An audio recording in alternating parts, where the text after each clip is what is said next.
All right, I'm here with Edwin Lyman. You were fantastic on the show tonight, first of all, and I was talking to you at the after party here, and you said something that terrified me, which is the more you hear about, or the more you know about these, nuclear disasters and the dangers posed by them, the more terrifying it is.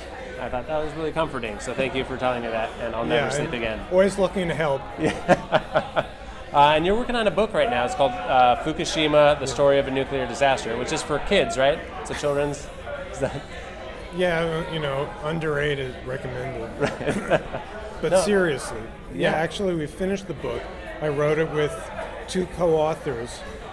One is my colleague at the Union of Concerned Scientists, Dave Lockbound, and the other is a very skilled journalist, Susan Stranahan, who has a lot of experience writing about nuclear power issues. Okay. And so the book's coming out in February, and it's being published by the New Press. All right, well, you should probably pick that up and learn about what's going on. And the focus of the book is how to prevent something like Fukushima from happening in the future. Is that right? Or the story of how it happened? We tell the story of Fukushima. We try to explain as best we can the technical aspects of the accident, but in a narrative style. So we talk about how the workers responded, how the government responded, how the U.S. Nuclear Regulatory Commission responded. So we try to lay out the technical explanation, and then we talk about the politics behind nuclear power, the history of nuclear power regulation, and how the limitations on how nuclear power is regulated directly contributed to an attitude that led to Fukushima. And this is the attitude that accidents this bad just can't happen. And so we don't have to spend a lot of money trying to prevent accidents that we don't think can happen.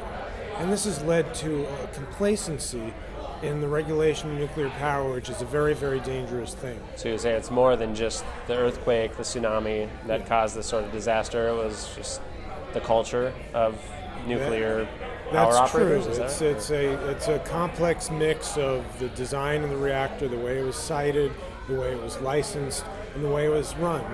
And the operations and the regulation have everything to do with culture and attitude.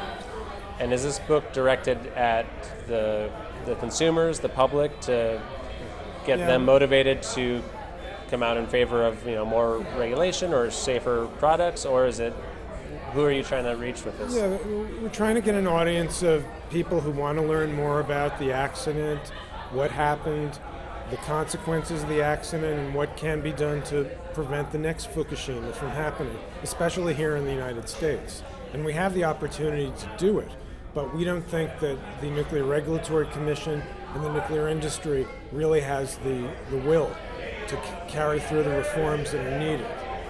How much fallout, no pun intended, do you think we'll continue to experience from this Fukushima incident? Is it going to go on for decades and decades, or is this something that you think that they can contain in the near future? Well, I think the Japanese have discovered that you can't just put it on the back burner, proceed with restarting all your other nuclear power plants, come up with plans to export nuclear power to other countries, and not deal with Fukushima, because that site is going to cause problems for many decades to come. And if you don't deal with it appropriately at the beginning, it is going to keep reminding you that it's there.